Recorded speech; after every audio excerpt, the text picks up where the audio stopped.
In 2024, every Formula One team was legally allowed to spend $135 million.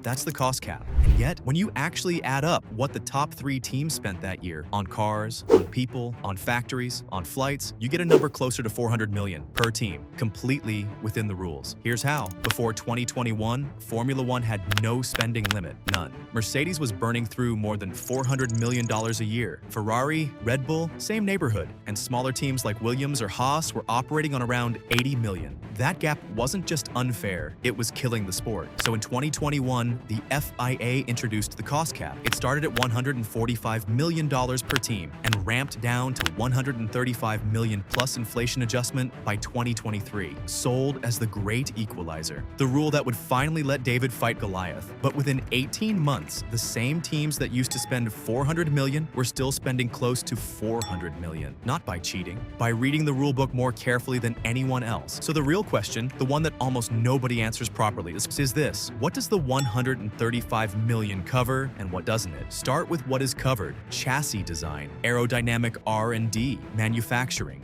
race operations, garage staff. The car itself, basically. That's a hard ceiling. $135 million, and every team has to live inside it. So here's the first thing they did. Driver salaries are completely excluded from the cap. Article 3.1, paragraph B. Max Verstappen earned around $75 million in 2024, including a $15 million championship bonus. None of it counts against the cap. Lewis Hamilton and George Russell combined about $80 million at Mercedes in 2023. None of it counted, and it doesn't stop there. The salaries of the 3 highest paid staff on every team are also excluded. That's typically the team principal, the technical director, and one more senior executive: Toto Wolff, James Allison, Andrew Shovlin at Mercedes, about an estimated $25 million between them in 2023, fully off the cap. Add all up, drivers plus top 3 staff, and you've already moved between $80 and $120 million of spending into a neutral zone. And we haven't even gotten to the clever part yet. Marketing, legal, HR, finance, catering, heritage car programs, none of it counts. Mercedes spent $50 million on marketing, PR, and sponsorship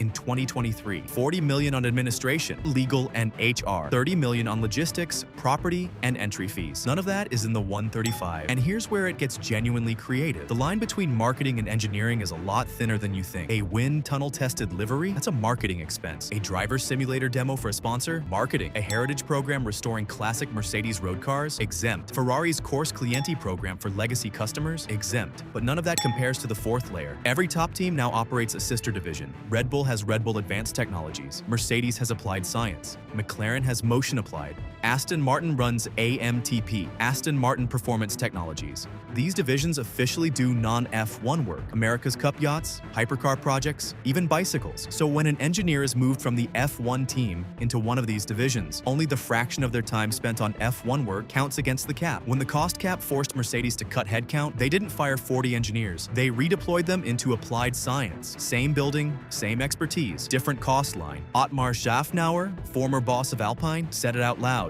Bigger teams look for, quote, loopholes or organizational changes to stuff more people under that budget cap. His exact words: rehire them in marketing. Or yeah, put them on a boat. Here's the easiest way to understand all of this. Think of the cost cap like running a restaurant with a $135 budget per night. The FIA tells you you can only spend $135 on ingredients and chefs. Fine. So Mercedes opens a restaurant. The parent company already owns the building. They don't pay the head chef out of the food budget. He's classified as a consultant. The recipe books, developed by the parent company's other restaurants and shared for free. The marketing, different budget. The cleaning crew, the accountant, the lawyer, different budget. By the time the customer pays for dinner, you spent $135 on the plate in front of them. But the meal, the kitchen, the chef, the recipes, the brand cost 3 times that to produce. The cost cap caps the plate, not the restaurant. And the parent company can do something even bigger. Mercedes-Benz Group spent $10.8 billion on R&D in 2023. Hybrid systems, battery thermals, aerodynamics. The F1 team isn't paying for that research. It's already done. They just get to learn from it legally. Same applies to Ferrari and its road car business, to Aston Martin and its Aramco partnership, to Honda powering Red Bull. The F1 team gets the upside of billions in R&D, and it never touches the cap. Let's run the math on one team, one season. The estimated numbers: Mercedes-AMG Petronas 2023 reported cost cap spend $135 million, fully compliant. Add Hamilton and Russell's salaries and bonuses, $80 million. Add Wolff, Allison, Shovlin, $25 million. Add marketing and PR PR, $50 million. Admin, legal, and HR, $40 million. Logistics and entry fees, $30 million. Applied science and heritage programs, $50 million. That's his $410 million of real total operating spend, 3 times the published cap, 0 rule violations. Now the warning shot, because somebody did get caught. Red Bull overspent the 2021 cap by £1.86 million, about 1.6%, minor breach by the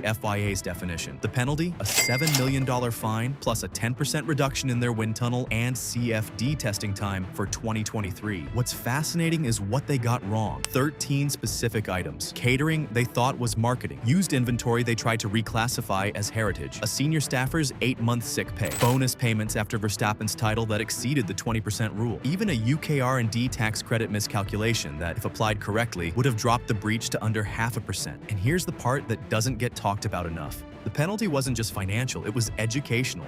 Every other team in the paddock learned exactly which lines the FIA was watching and got more sophisticated about the lines they weren't. The breach didn't stop the spending, it made the workaround smarter. 4 years later, in July 2025, Red Bull let Christian Horner go after 20 years. Adrian Newey, the greatest car designer of his generation, had already left. Sporting director Jonathan Wheatley, gone. Strategy chief Will Courtney, gone to McLaren. 2 race wins up to that date in 2025. The empire that wrote the modern cost cap playbook is the one paying for it now. And just as the paddock figured out the current rulebook, the FIA is rewriting it. In 2026, the cost cap splits in 2. The chassis cap rises to $215 million. But that's because items previously exempt are now being pulled inside it. Depreciation, sprint race costs, catering. Yes, the same catering Red Bull got fined over. And a new 100% rule. If a staff member spends any time on F1 work, 100% of their cost counts. The power unit cap kicks in separately at $190 million, covering manufacturing, supply, and reliability.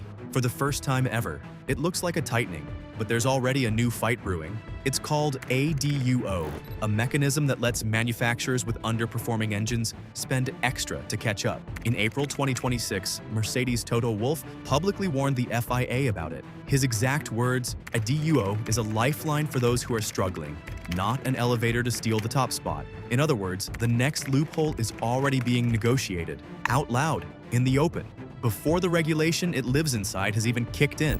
So here's what's actually going on. The cost cap was never really designed to equalize spending.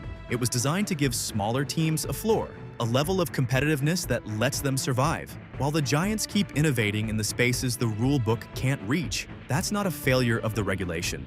That might be the design. Which leaves a bigger question.